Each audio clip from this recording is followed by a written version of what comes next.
नमस्कार दर्शकों, मैं सनी मेहरोल और इस वक्त मैं खड़ा हूँ मानकोट महाराष्ट्र नगर के एक इलाके में। आप देख सकते हैं कि किस तरह से घुटने से ऊपर पानी है और लोगों को तकलीफ हो रही है। लोगों के घरों में पानी भरा हुआ है। आप देख सकते हैं कि यहाँ कुछ समाज सेवक जो लोगों की यहाँ सेवा करने के लिए आए हैं, उनको नाश्ता वगैरह दे रहे हैं। और अभी आप देख सकते हैं कि ये जो पानी है पूरा बीआरसी से पानी आता है और पूरा का पूरा जो नाला है आगे की तरफ से पूरी तरह से ब्लॉक है और ये पानी पूरा यहाँ पे जमा है।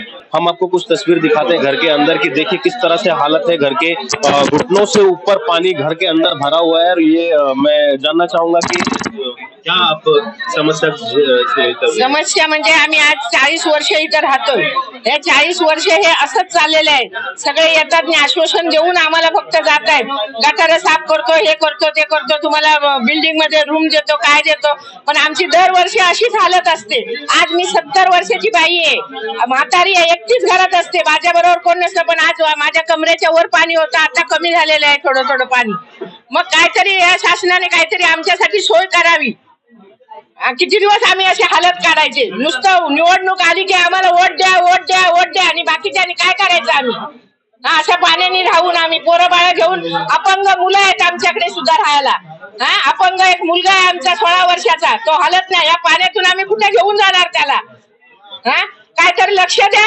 नुसतं तुम्हाला निवडणूक आली की फक्त वोटिंग घ्यायला तुम्ही लोक घराघराने फिरता, आम्हाला द्या, आम्हाला द्या। मग आमची समस्या कोण काढणार इथे? आज आम्ही 4 वाजल्यापासून अशी बसून ना अन्न ना पाणी, आता हे जेवण घेऊन आलेले आहेत द्यायला नाश्ता पाणी। तोपर्यंत आम्ही मुलाबाळांनी काय करायचं? लहान लहान मुलं डिलेव्हरी झालेले आहेत तिथं, अक्षरशः येऊन बघा तुम्ही, डिलेव्हरी झालेल्या पण बायका आहेत तिथे आमच्या चाळीत। हम यहाँ के कुछ लोगों से बात करना चाहेंगे कि उनका क्या कहना है इस बारे में। पार्किंग के लिए लेना क्या कहेंगे, क्या समस्या है और इतना पानी भरा हुआ है, इसका कारण क्या है और क्या प्रशासन से आपकी मांग है? हे गेली 15 वर्षापासून ही महाराष्ट्र नगरच्या लोकांना ही समस्या भेडसावत आहे। त्यासाठी जुने राजकारणी त्या लोकांनी जे म्हणजे झोपडपट्ट्या आपल्या नालाबादीचे 8 वर्षापासून पेंडिंग प्रश्न आहे तो केला असता तर आतापर्यंत हे पाणी निघून गेलं असतं। किती 11 वर्ष, किती 11 वर्षापासून तो नालाबादी दिंडी नाल्याच्या बाजूच्या झोपड्या आहेत, त्या झोपड्या बांधल्यामुळे आणि ते बियासून पाणी इथं येतंय, त्याला पाणी जायला वाट नसल्यामुळे ते पाणी भरते। समस्या मला माझ्या वयाला 45 आहे। मी 45 वर्षापासून ही समस्या बघतोय। कुठले प्रतिनिधी कुठले म्हणजे स्वतःच्या जिम्मेदारीवरती कोण लक्ष देऊन काम करत नाही। बीएमसी अधिकारी असो किंवा पैमेवाडीवाले असो, त्याचं काम आहे म्हणून हे दुर्लक्ष करतात। याचा लास्ट पर्यंत निघला पाहिजे की नाही कुठला तरी। लोकांना भरपूर त्रास होतो। आता सकाळी 4 वाजल्यापासून लोक पाण्यामध्ये जेवण काय बनवणार, नाश्ता काय बनवणार, लहान लहान मुलं आहेत, शाळेत जायचे त्यांचे हे झाले, शाळेला सुट्ट्या केले म्हणून ठीक आहे। खरं तर सालावत प्रमाणे याही वर्षी इकडे पाणी भरलेलं आहे आणि दरवर्षी या ठिकाणी पाणी भरतं।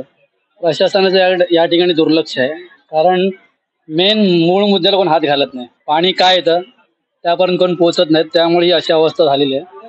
आणि पुढच्या वर्षी पण असंच होणार आहे। जोपर्यंत आपण मुळाशी जात नाही तोपर्यंत काय होणार नाही आणि हे सतत पाणी असंच तुंबणार आहे।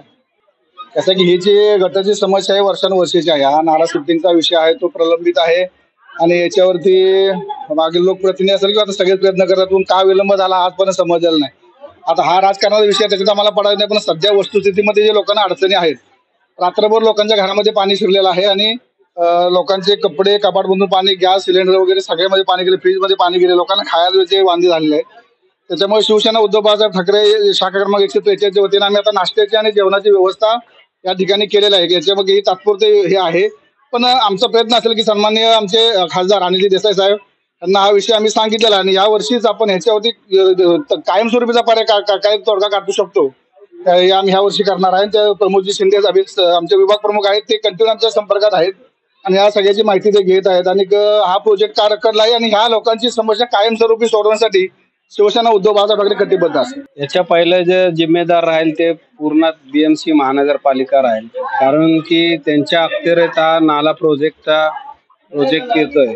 त्याच्यामुळे त्यांनी जो प्रोजेक्ट रखडलेला आहे त्यांच्या लोकांच्या काय राजकीय अनासक्तीतून भावनेतून झालेला तो प्रोजेक्ट आहे, जिथं 1100 लोकांची लिस्ट लावलेली आहे, जिथं 364 आसपास लोक फक्त इथलं नालाबाधित होते, पण लोकांच्या या भ्रष्टाचारामुळं 1135 BMCचा आकडा आहे. त्याच्यामुळं हा नाला कधी होऊ शकणार नाही. पण आता आमचे सन्माननीय अनिल देसाई खासदार साहेब आलेले आहेत निवडून, आणि आमच्या कार्यकर्ते, शाखा प्रमुख, महिला शाखा संघटिका, आम्ही जे कार्यकर्ते तत्पर आहोत त्यांच्या मागणीनुसार आम्ही आता पहिल्यांदा इथला जो मेन फुले नगरचा जो नाला आहे तो पलीकडे PMGP मध्ये जातो, ते मेन तिथंच आहे.